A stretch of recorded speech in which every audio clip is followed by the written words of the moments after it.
There we go. Yeah, you I don't sound a know. lot clearer now. The first time you were breaking in and out a lot, it was weird. All right, perfect. We are connected. I am Yeah. so excited about this. So here we go. We connected, so we can start. So Yeah. wanted to, well, let's see. There's a couple people on here, so let's maybe wait like 1 minute and see if some more people join if you want. Okay. Okay. All Yeah, good. just I think we had some more people before and connection issues. They kind of Yeah. probably got disconnected. Yeah. Well, that's why we started a little bit earlier. Yes. Yeah, because I guess just the spot I was in wasn't connecting, and when I moved over just a little bit, then it was all Yeah, good. there's always those weird little spots, like in wherever you are. It's so weird. Right. All right. I'll just give it like another 30 seconds, and then we might as well Okay. jump into it. I'm going to see if I can save this to YouTube for All right. later. Be really Yeah. cool. Yeah. Hopefully that Instagram doesn't like decide to like crash or whatever and prevent you from saving it. That'd be. Yeah, I know sometimes that happens, unfortunately, but we'll see what happens. Yeah. Okay. Just seeing if anyone else jumps on here. I do have Eris Leave for the Throne on here, which is pretty neat. Yeah. She's another writer herself. I think you've probably seen her around Tumblr. Yeah, She's I have. Leave Yeah. her a tome on Tumblr, so Yes, I've seen that. Yeah. But, neat to have other writers with us, so that's cool. yeah. And All people might right, pop in well, and out. Yeah. yeah, hopefully more people will join as we go along. But for right now, we've got Eris with us, so I want to say, welcome to Eris and everyone else who is watching this later. And we are going to be discussing E.S. Barrison's debut novel, The Mistkeeper's Apprentice. So I'm so excited to have you here with us today. I did get the chance to read the whole novel, so I got it, I think, on Monday, and I've been reading it this whole week, and it's been really fun just kind of diving into the world and experiencing it. And I really wanted to not spoil myself, so that's why, even though I really wanted to be an ARC reader, I was like, I'm going to wait and hold off because I want to experience the whole story with fresh eyes when I get Yeah. to read the final product. So, and thank you for being an ARC reader for Thorunn. That was really Of course. helpful. And Yeah. everyone who was involved in that process was really awesome. And you were one of them, so that was cool. Yeah. So here we go. And if people have questions, they can feel free to comment them as we go along. Hopefully we'll be able to take some of these later on in the session. But let's see. Number one, I want to ask you, your book's been out a week so far, well, almost a week. How are you feeling about that? How's the reception been?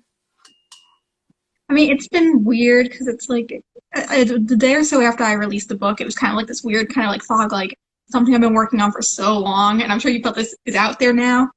And what am I supposed to do with myself? And you have to fight the urge of checking like reviews or whatever is going on.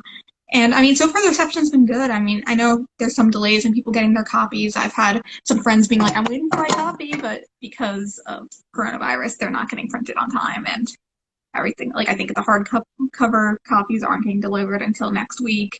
People are just Right. getting their paperback now, so it's still trickling through, basically. Right. And actually, hopefully I'll have a hardback copy at some point soon here, but I figured it might take a while, so that I also got the ebook. Yeah. So, but I wanted to have something nice to have on my shelf and then maybe make a Bookstagram post with. Yeah. Yeah. Yeah. But, I mean, Yeah. I'm still waiting on some of my author copies. It's like I've ordered copies a month ago and they're still not here. I'm like, I'm Yeah. ready to start sending emails. Like, where are they? Right, yeah, and I know there's the two main distributors, KDP and Ingram Spark, and depending on which one you go with, sometimes it has faster or slower shipping times. Yes. Yeah, I go through Ingram Spark, and the soft covers arrived on my author copies, but my hardcover copies have still been in process for a while, and it's past the timeline they gave me, so I'm gonna give them a like call probably, or not call, Right, but email right, tomorrow or something, right. or maybe next week. Like, hey, just want to know what's going on because I want them. Yeah, right. So, As an indie author, we have all this stuff to deal with that's yeah, going on behind the scenes. Yeah, and I mean, I'm planning on probably ordering another batch soon, so hopefully they're here by August. Right, and then you'll get all those lovely reviews coming in. I just saw your post really quickly before I jumped on here about leaving reviews, and Yeah. yeah, that's one of the best currencies that if people don't have, and tons to spend on books because there's too many good books in the world, they can at Yeah. least leave a review, and especially if they request it through the library. I think people don't know that they can do that, but they can request through the library, especially if you've gone through Income Spark, you have your own ISBN, things like that. Then it's able to be bought and placed into the library system. People can enjoy it for free, but it still benefits you, it benefits the Yeah. community, and then they can leave that review. Yeah.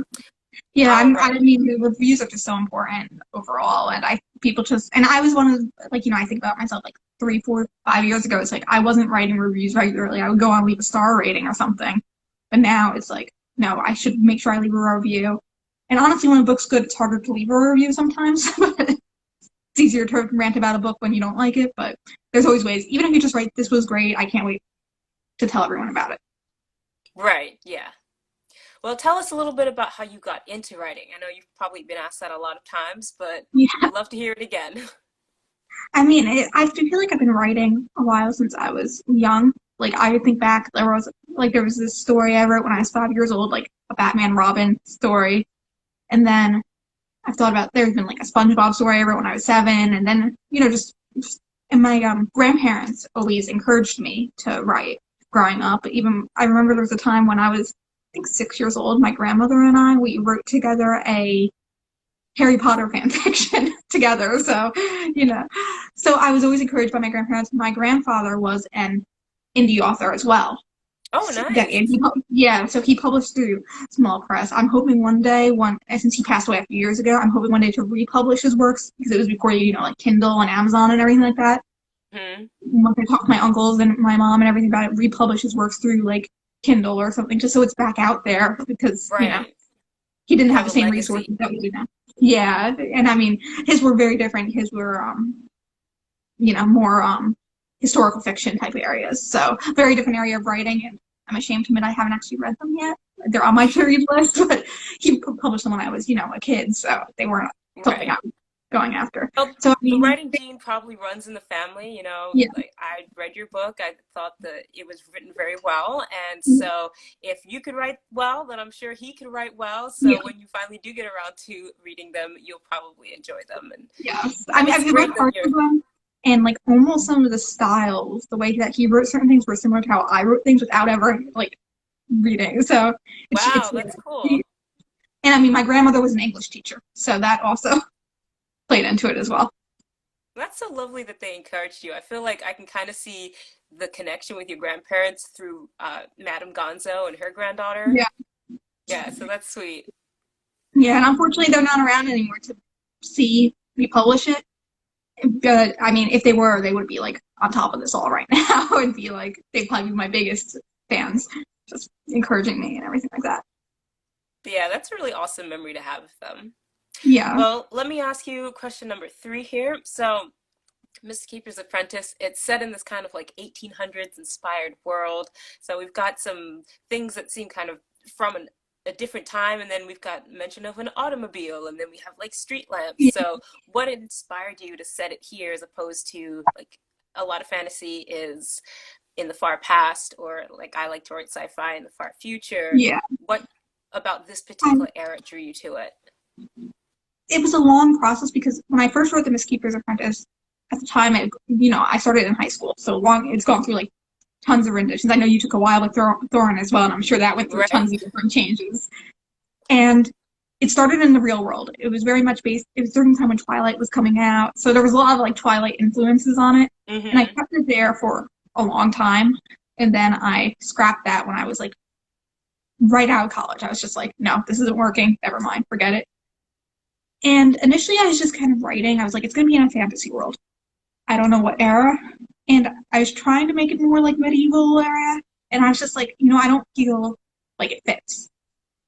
So over time, I just started, since I've gone through so many drafts of this book, over time Mm-hmm. adding little things. And I'm like, the late 1800s, early 1900s, I really like that era. I've always loved like the 1920s. And since there are elements there as well, some of the slang they use is 1920s oriented. So I figured pick from different areas, make it sort of steampunk, diesel punk-ish, because I just like that. And it Right, I ended kind up of got liking more. that steampunk vibe with the airships that showed Yes, up. And I was just wondering, are they Zeppelin airships or are they airplane airships? they're kind of not exactly either. I've kind of pictured them in my head. Have you ever read the book or heard of it? There was a movie that I know didn't get good reviews, called Mortal Engines. Oh, yes, I saw Yeah, commercials for that when it was coming yes. out. I read the book, and it's like the airships are described like they kind of are kind of a mix between like the Zeppelins and then like hot air balloons and stuff like that. So you have like the sails or the balloons. So that's kind of what I was picturing. I figured let a little bit of that be the reader's imagination, and then book two I'll elaborate on it a little more of how I'm picturing it, which I'm picturing kind of like they look almost like ships, like sailing ships, but with the elements of Oh, being able to fly cool. because it's fantasy. You can have that sort of thing. Right, right. Yeah, kind of like Treasure Planet. I don't know if you've ever Yes, watched yes, that. Yeah, yeah. yeah. I love that movie. So, Growing up, I need to watch that again. That was a good movie. yeah, I don't think you get tired of rewatching that one. Yeah, no, I haven't watched that in ages, but I loved it when I was younger. All right. Well, at the beginning, we mentioned how we're both indie authors, and one of the things I wanted to talk about is your book cover. How did that come to be? Well, I had been working with the artist, and I'd commissioned them a lot for different art, and I just really enjoyed working with them. Like, because they were just always so friendly, always wanted to know more about the characters. Because sometimes when you commission an artist, you're just like, oh, here's the art, and then move on. Because I mean, they get a ton of artwork and everything as it Right. is. But they really got interested into it, and I was thinking, I'm like, I could go and try and go out to Fiverr or just do one of these other services. But I didn't really like some of the services. They create such generic looking covers, and I was like, I don't want a generic cover. So I reached back out to this artist. So we worked for about 6 months trying to get an idea down. So Mm-hmm. it was back and forth. We were communicating through Discord. And first they gave me some ideas, and then I threw them back, and we were basically, I was sketching things on paper, like really bad sketches, and they interpreted them better, obviously, than I could. And then they would throw ideas, and I mean, up until the book was for pre-order, we were still making edits on it. I mean, I released the cover, and then there were still more things because just trying to get it to fit right on the page, because otherwise, like I uploaded it onto Ingram Spark, and it was like misaligned, so I had to go back, refix it, and Right, those everything. margins. I know, it's like I thought I had them, I thought they were right. No, no, they're not. But I mean, it was a great experience, and I'm gonna start talking with them probably August, September when I submit my um second book to beta readers. Then I'll start talking with them about the cover so we can just start getting into process and not have to rush it either. Because I'd hate to put them onto it because they're doing, I mean, they have a regular job. They're an indie artist, so they work the same way we do, but we have a bunch of other Right. things going on. So I don't want to just bombard them like, hey, I need this cover in 3 days.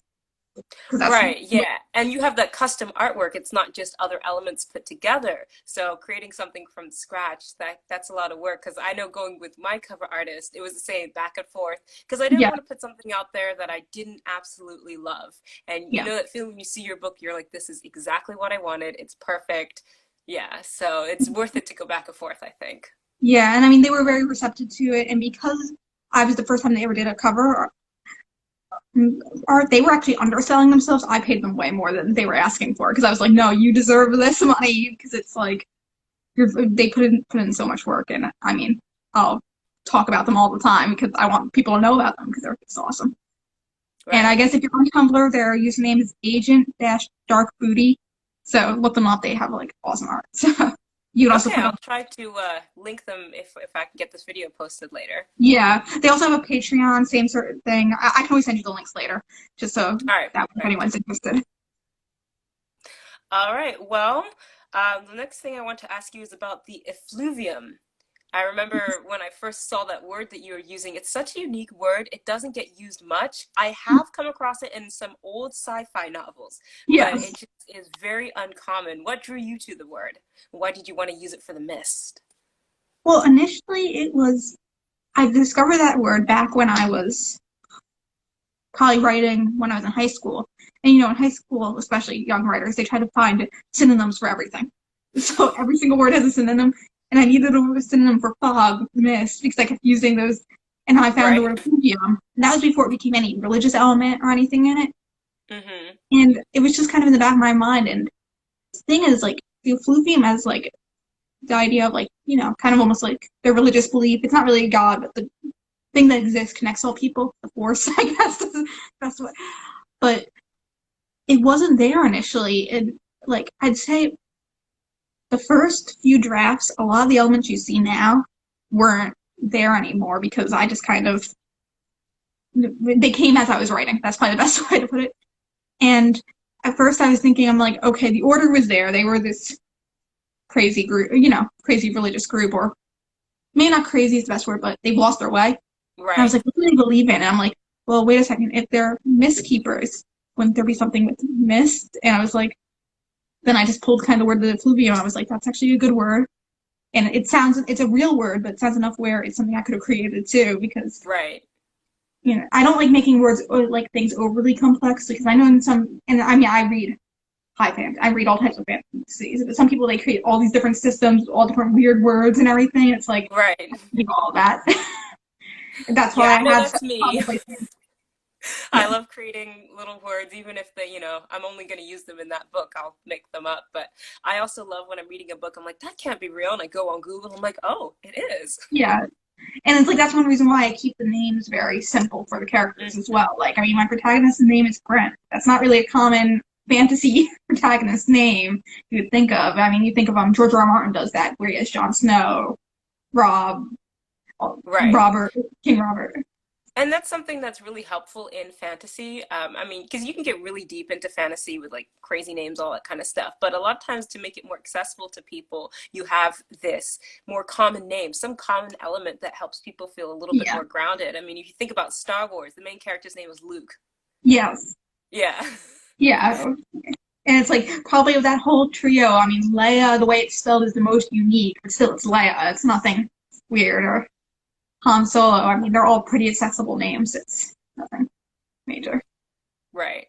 And that's Well, what I thinking like. of the town that Brent lives in, beneath the town, you've got this tunnel. And it's funny because when you were on Instagram several months ago, you had shared some of the sketches you were doing for the map. And I looked at it and I'm like, I don't understand. Yeah. And then even when I was like, got the book and I opened it up, I'm like, I'm still not sure what this is. But then as I was reading, I was like, oh, this Yeah. is where it is. Because I was like, wait, how does that connect? Wait, I have this handy map.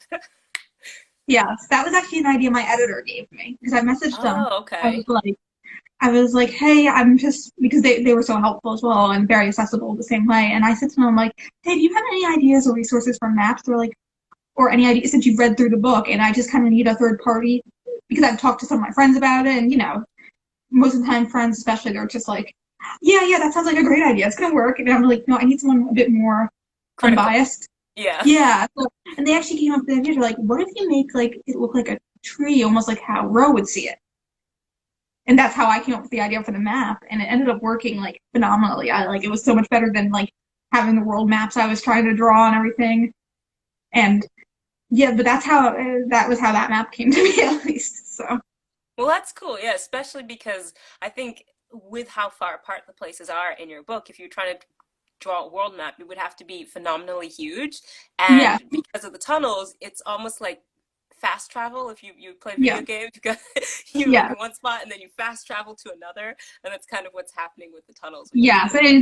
they're magic tunnels, and it was a bit different type of travel mechanism than just like teleportation or portals or anything like that. And it was something I came up with back when I first wrote the drafts in high school. I was just like, how did the Mistkeepers, or at the time I just called them Grim Reapers. I hadn't actually come up with the term Mistkeeper until years ago. I was like, how do they travel? I'm like, have them just randomly appear. I'm like, but me being a high schooler, I was overthinking it. I was like, I need them to travel, so I need an explanation for why they travel. So magic tunnels. Right. Well, and that's the fun thing about fantasy. Sometimes you can go in and describe everything exactly, and sometimes you're like, because it works. This is why. Yes, it's like I think one time someone asked me, they're like, how do the tunnels work? It's like magic. I don't know. They're magic. And I've developed some reasons how they kind of work, but it's not super important. It's just kind of that's how they work. Right.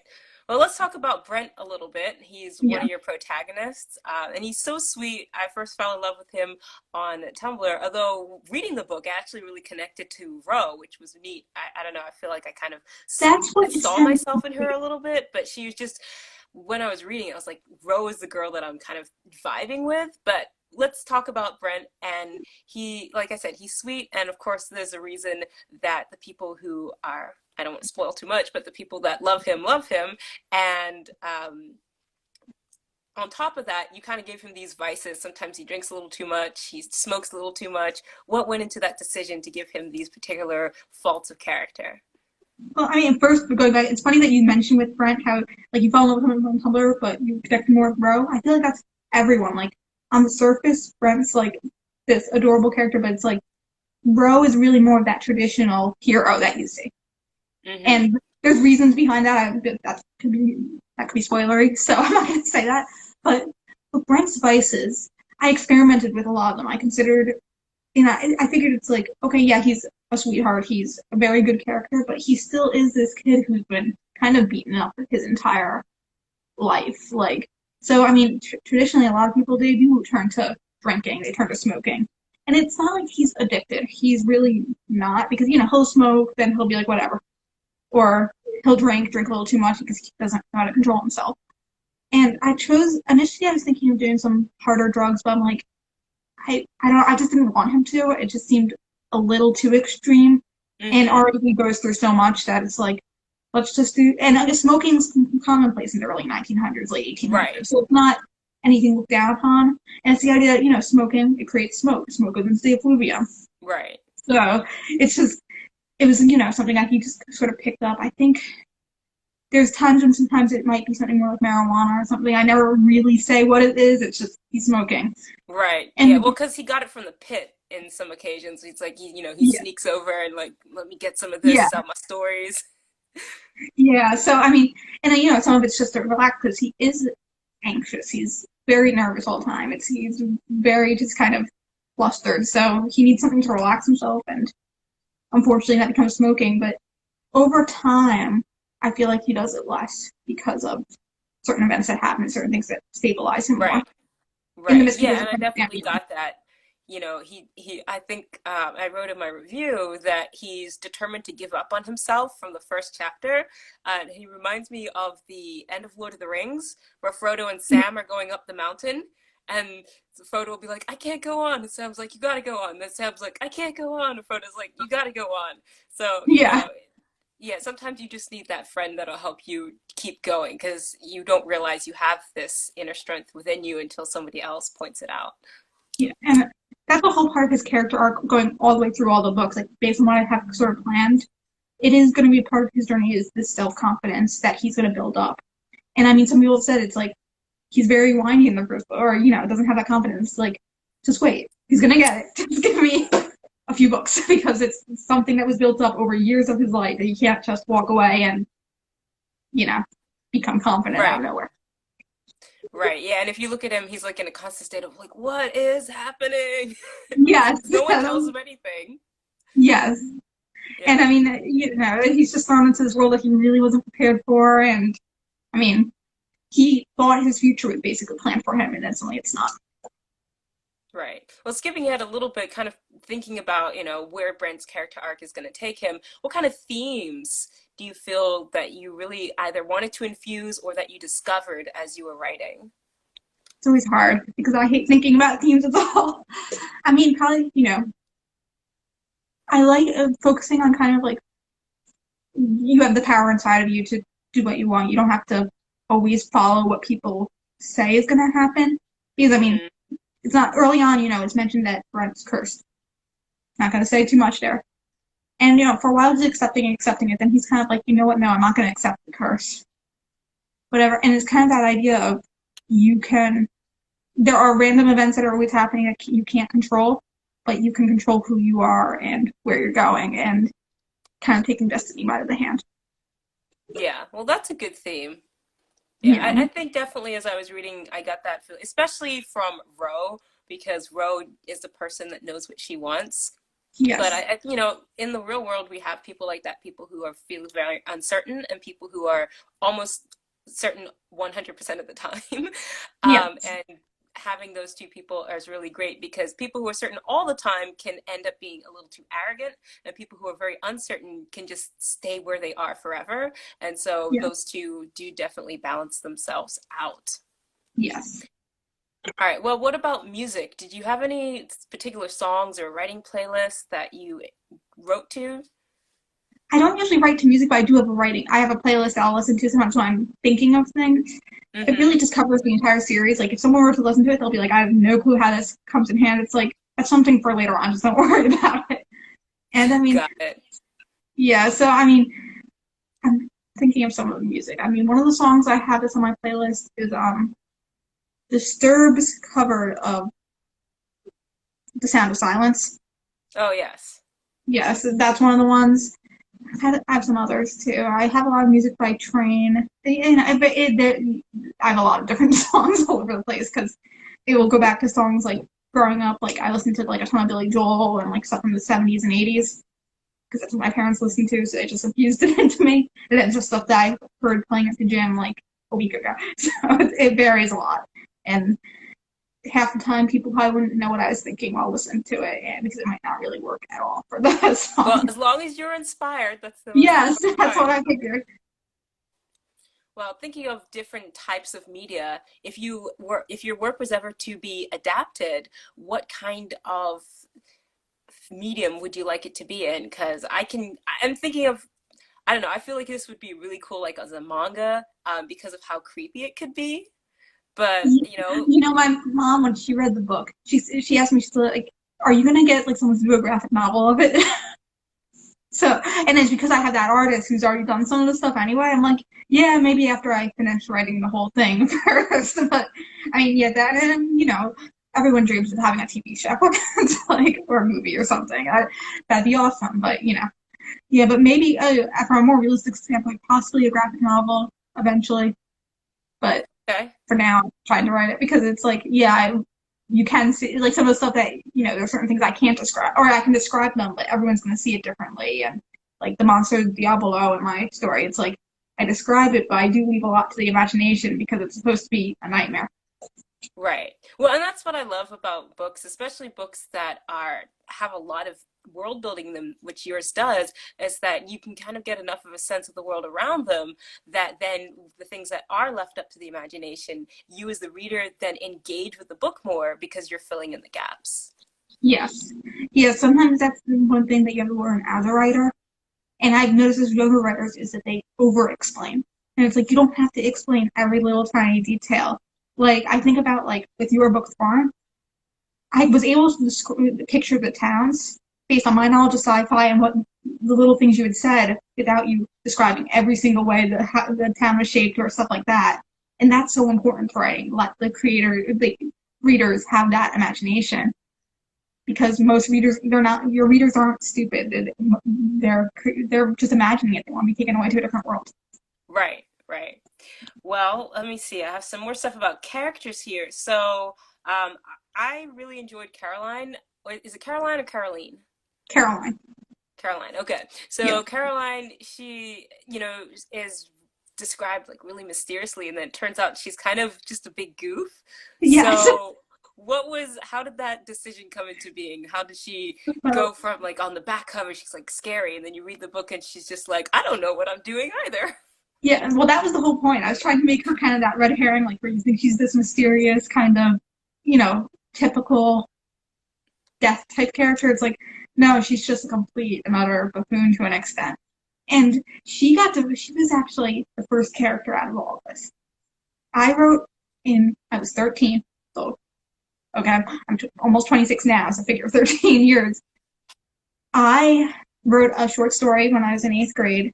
It was supposed to be a horror story about just a woman who goes to a graveyard and is convinced that someone's dead and someone in the graves is alive. Oh, okay. And, and in the story, I surprised myself, and it turned out the woman who was freaking out was the Grim Reaper, who's Caroline. So even then, she was just kind of this person who would put on this whole act of something, and then turn out to be a different thing. So she's actually was the first character, and kind of launched the entire story. because and I don't remember how I came into creating the whole idea of an apprentice and all this other stuff, but she always was the type of person who appeared serious, but really was kind of like just confused and very thrown off the entire time. And Yeah, I'm just I wish I imagining could give an Brent. answer how I came up with it, but I don't. I'm just imagining Brent getting an apprentice years down the road, right? And Yes. the cycle continues of just the kind of like we don't know what we're doing either. Yeah, and I mean, all of the different Mist Keepers are all very unique in their own way. I mean, there's obviously things being hidden that will be explored even more in later books, and they're all kind of unique. Obviously, the older ones know what they're talking about a bit more, but then you have other characters who are just still like completely out of it. Because I mean, I love the idea of kind of the aloof, immortal individual because it's a great trope. I don't know, it's one of my favorite. Right. Well, who's your favorite side character out of all the ones you've written in this first novel? Side characters. I really like Malika. I have a lot of fun with her just because, even though she's very, very brief in The Mistkeeper's Apprentice, like she's what, two Well, she made chapters. an She's impression. I remember those airships. yeah, and because she's just very kind of independent on her own. I also really love Madame Gonzo because again, she pulls probably from my grandmother and everything like that. And I mean, yeah, those are probably the two. And then there's another character who only appears very, very briefly, but he's going to be in the next book a lot more. His name's Mika. He was in the pit with Brent briefly and just says some things, and he's very much the kind of goofball type friend who Brent knew growing up, and we'll explore him a bit more in the second book. Okay, cool. Yeah, I felt So very bad for cute. Brett that like a bunch of his friends are, he's lost them to this crazy world that the Order has set up. So that'll be nice to read about. Yes, And there's one of the Mistkeepers. I wasn't sure how his name is pronounced. Alaj? How does that? Alaji. Alaj? Alaji. I'm pretty sure Alaj? that's how you pronounce it, or that's how I pronounce it, so that's how it goes. It's a Polish name. Okay, I thought so.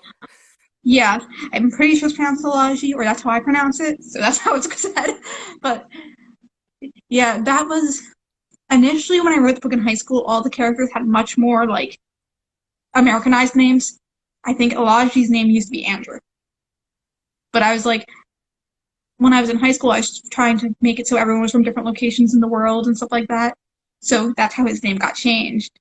But now it doesn't really matter where they are from the world. I mean, I know where they're all from, but that's Right. But it adds that extra depth of world building to it, which I think is really cool. yeah. Well, I mean, that's why I gave like Caroline mentions like the religion from where she was and everything because there's never just one religion in a world. And even though it's not a big part of the story, she's like, yeah, we believe in this, and that kind of was something just to show it more than what's going on where Brent is. Right, right. Well, what about, let's say, writing advice? So you hear on the internet, in craft books, so much different writing advice. I Is there know. one particular piece that has stood out to you, and is there one particular piece that you would like to impart to others? I guess the biggest thing is get out of your head. That's kind of the thing is because backing up a little bit, the biggest advice I got, it was kind of like getting like shot in the foot because it hurt at the time. It was back when I was starting college, and I gave to a writing group I was in the first chapter of the original story, the one I wrote in high school. And basically their feedback was they said it much kinder than this. They're like, yeah, no. It was basically it needs a lot of work and stuff. It was something I wrote in high school. And that hurt a lot, but it caused me to change so much my writing for the better. So I guess it's kind of like get out of your head, be willing to take advice, and just write. I think that's the best advice. It's really just write. Don't worry about what other people say. You'll have time for beta readers later to tell you that something's not working. And don't be afraid to like get rid of things that aren't working. Like Caroline used to be a point of view character for me. And I really wanted to keep her the point of view character, but I'm like, it takes away all the mysteriousness that she Right. has. And so I completely eliminated her as a point of view character, and I'm glad I did. It worked out. I tried bringing her back in a draft of book 2. I was like, no, still not working. Never mind. And right now I'm going through that same thing in book 2 as I added a new point of view character, and I'm trying to decide if he should stay. Because for me, I mean, certain people, they bounce between point of views more. Stuff. I do very deep third person. So I try to keep it between just a couple point of views. Otherwise because it's almost the equivalent of writing a first person, but without saying I or whatever. But yeah, it's just get out of your head, write, and don't be afraid to make these really scary changes that could kind of derail you. Right. And I just want to say briefly for people who have joined and are watching, again, feel free to leave some questions and we'll try to get to them later on. Well, thinking about future novels in the Mistkeeper's universe, how many do you have planned? And do you have other series that are not related to the Mistkeeper's Apprentice? Yeah. The Mistkeeper's Apprentice series, the Lifetime Cycle, is going to be 6 books, which is, I know, a weird number for books. Usually you hear 3, 5, or 7.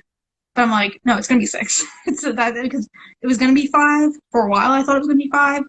Then I thought it was going to be 7. Then it went back to 5. And then I was looking at the timeline. I'm like, I need one more book. So it's 6 books. The second book should be to beta readers hopefully by late August, early September, because I have a slot with my editor late December, early January. So I'm kind of on a timeline. Book 3 is already finished with draft 1, so I'm hoping to get draft 2 finished this year.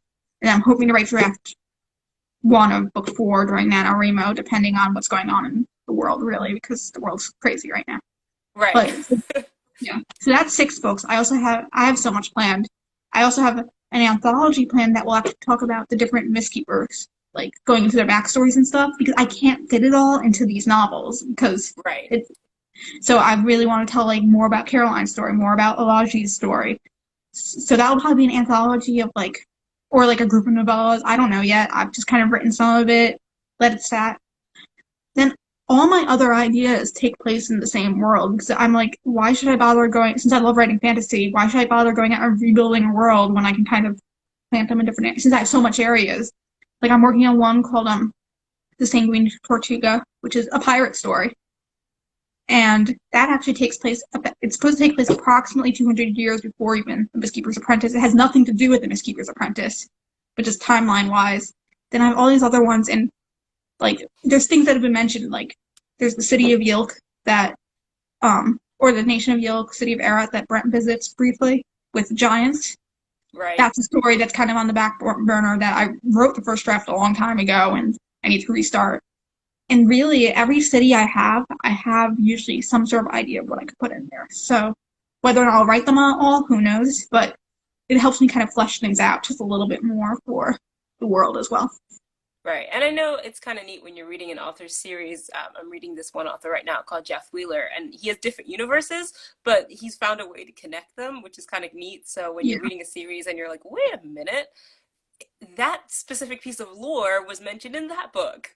And yes, so you feel like you have that Easter egg, that inside knowledge.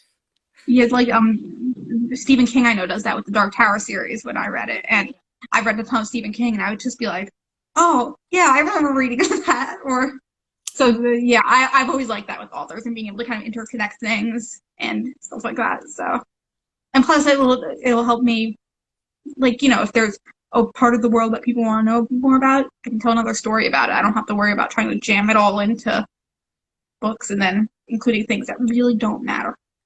Right, right. Well, I know for me, when I'm writing, I can write anywhere. I love writing in my room because it's very comfortable. I know people say it's not productive, but I feel very comfortable there. So when I'm comfortable and productive, I love writing outside, hearing the birds. Do you have a favorite place that you feel best opens up your creativity when you're writing? Not real. I'm kind of like even the same way. I can really write anywhere.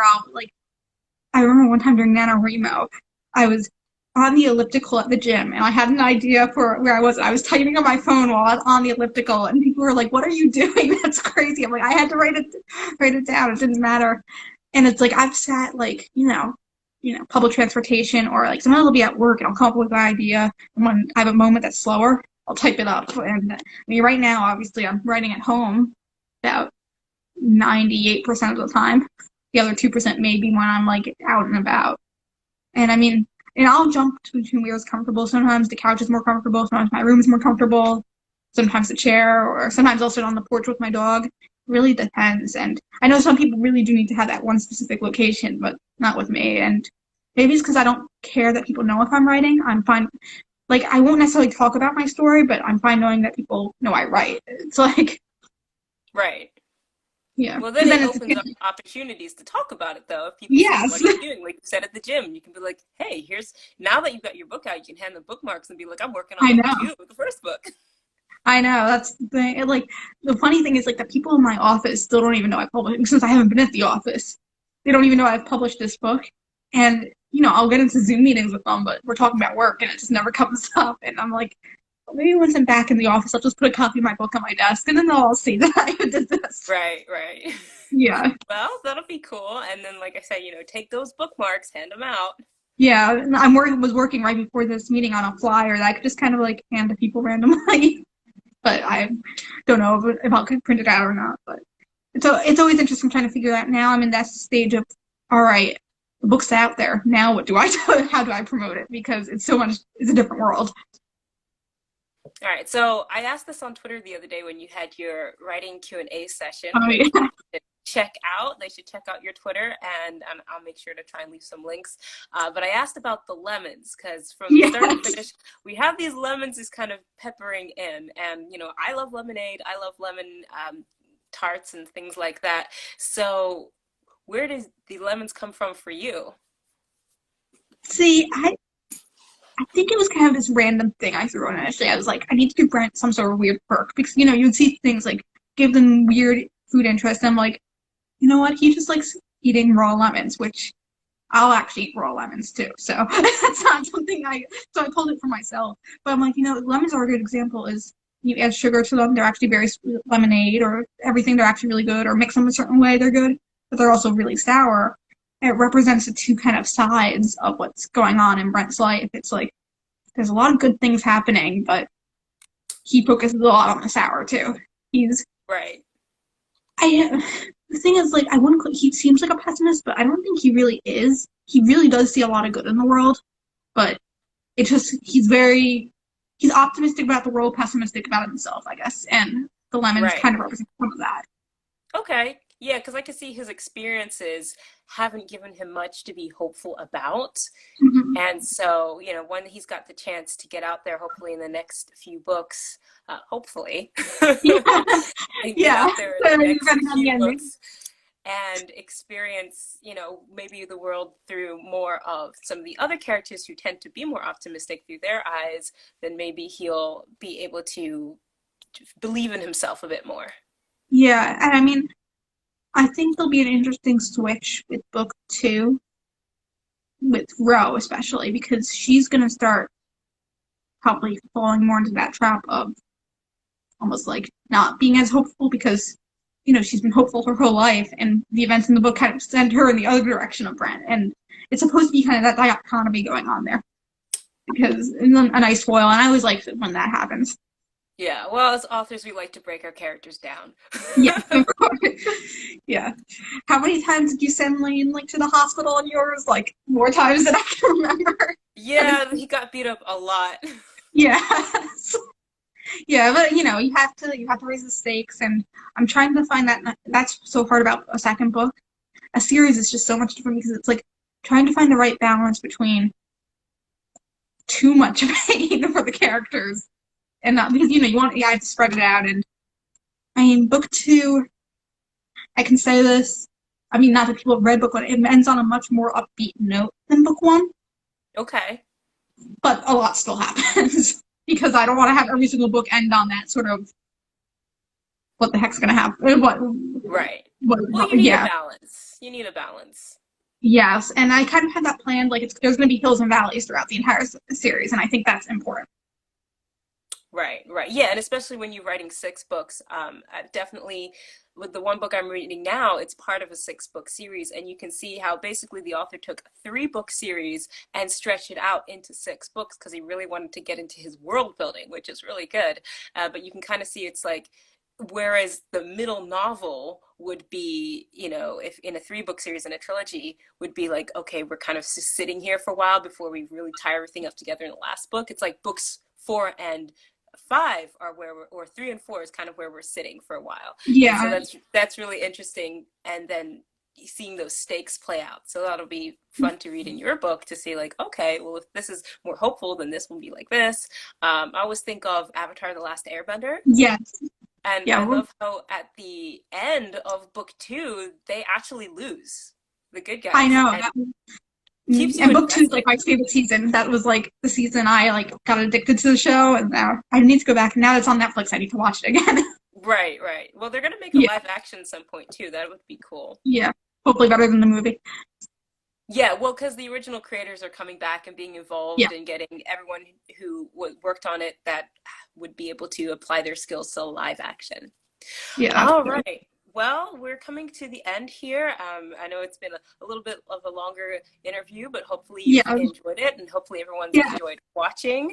I wanted to ask, I know you have these ideas about all your series and stuff. Where do you hope to be with your writing in 10 years' time? You hoping to be at Comic-Con, have a movie, be, I mean, because I know a lot of people are mid-list and they're somebody's favorite author. What's your goals for your writing? I hope to have the series done. I don't want to be George R. R. Martin and sitting on. I always say that it's like I don't want to be sitting on the book and then have an entire series come out and still not be done with my series. That'd be ridiculous. I mean, maybe I'll pursue something like having a graphic novel or pitching TV shows. I mean, it's so much harder as an indie author because you don't have that support. But if you do the research, I mean, anything's possible. Right, like The And Martian.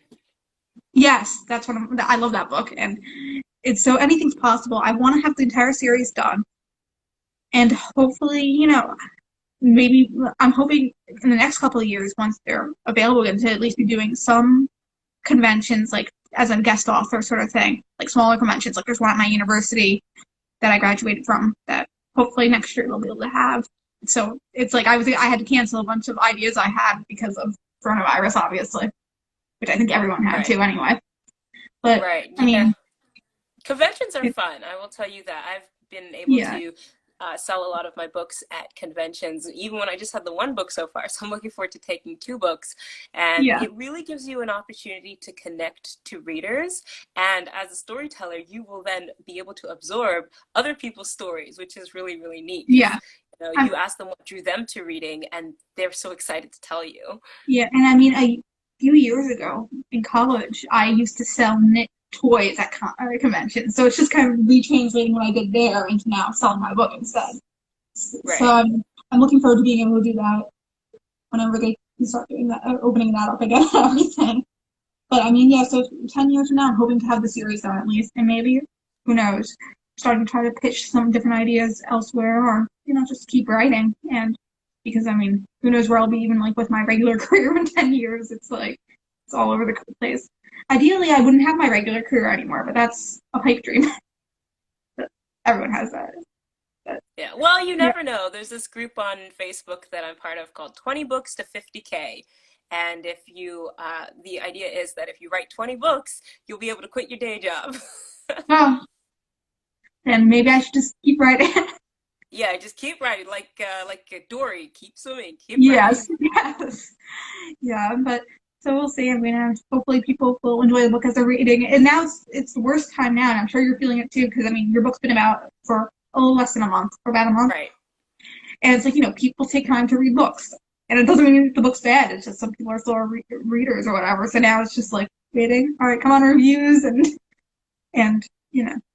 But I mean, I'll get over that whole hump of anxiety. I know it's just first book just came out. Now it's like Right. I have to put it in the back of my mind. Well, reviews can be difficult as an indie author because you're doing all the work yourself. So you do Yeah, have to read them, as opposed to people who have a team and can have other people read them for them.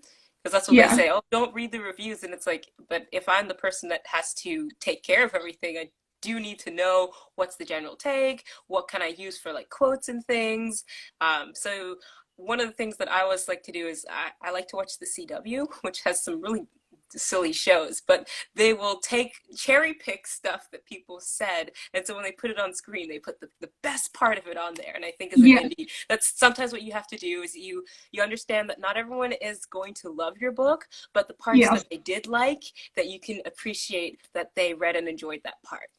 Yes, like I know I got as one of my ARC reviewers, I got one of my first 2-star reviews, and it was just like, oh my goodness, like how do I handle that? But I mean, it was just in the end when I read through the review, it's like, no, the book just wasn't for them. They probably shouldn't have been an ARC reviewer. I think they misinterpreted what the genre was because I think they didn't realize it was dark fantasy because they were like, oh, it was anxiety ridden and dark the whole time. It's like, well, it's in dark fantasy, so yes, and I feel like a lot of the time that generally is what happens with, especially 1-star reviews. Not as much 2 stars. People will still be. Everyone has their own review system as well. So it's like for anyone watching, make sure if you read a book, leave a review. It doesn't have to be a long review, but we love it. Right. Yeah, and I think, I know some people are like, well, if you didn't like the book, don't leave a review. But I think for indie authors, it's helpful to have some kind of review. And of course, you don't want people bashing your book, but without having the support of the big five behind you, it's nice to know what people are thinking, kind of Yeah. get an eye for the market. And then if someone's not your target reader, how to effectively market to your next group of readers. Yes. And again, it's like if you're not sure how to leave a review, if you don't like a book, my rule of thumb is a paragraph. That's something things you enjoy. Then a paragraph of what didn't work, or more than a paragraph, but always at least leave something about why the book worked, or Right. what you enjoyed, or something that the author did effectively. Because especially with indie authors, like I left a review a week or so ago for an indie author. It didn't have a lot of reviews, but I was like, it really wasn't. It wasn't for me. I didn't enjoy it too much. So, but I started with what were all the author's strengths, because that way, if they need to use the review for marketing or whatever, they can still pull from that part of it. Exactly. Exactly. Yeah, because, and then, I mean, again, there's no bad way to write a review. It's just find the way that works for you.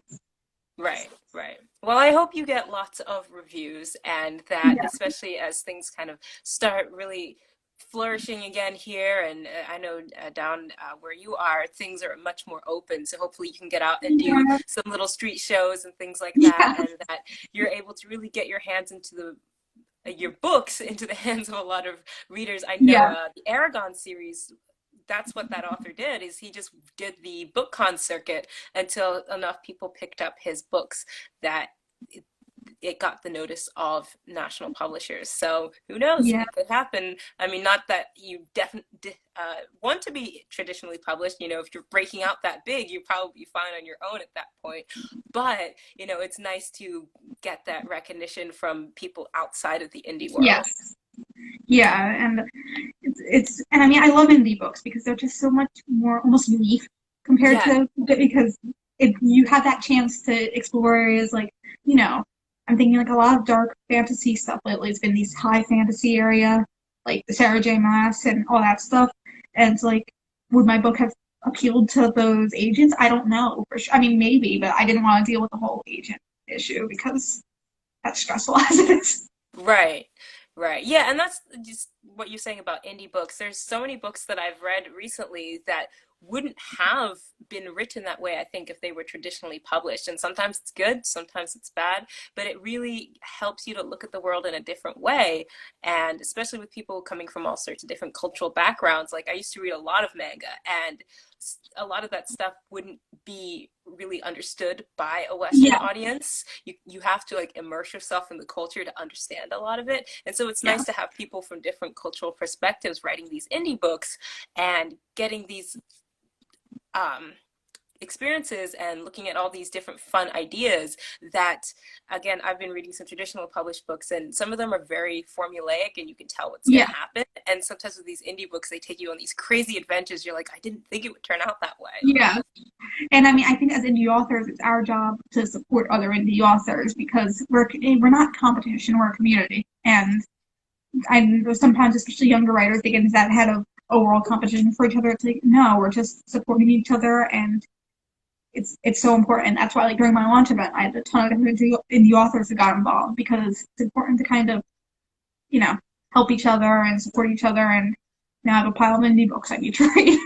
Well, there you go. Yeah, so Well, It's been lovely talking with you. Like I Yeah, said, I wish you a lot of success with not only this book, but your other books. And hopefully, the more books of yours come out, the more readers you pick up, and they'll go back yeah, and start with the first one in the series and yeah, keep reading through. And I hope that, again, like I said, you get to do those book conventions and meet lots of new readers, and that everything continues going well in your writing career for yeah. you. I mean, same with you too. I mean, Thank you. since you've had Thorn out for a month now, so I'm sure that's been an adventure of its own. Right, taking my books to free little libraries. I figure they're still open. Yeah, I need to find a few more to do that with. That was fun when I did it yesterday. All right, well, this is where we will end this interview for today. Like I said, it's been great talking to you, Yeah, and maybe we'll do this again sometime when your next book comes out. yeah, or when yours comes out, one of the two.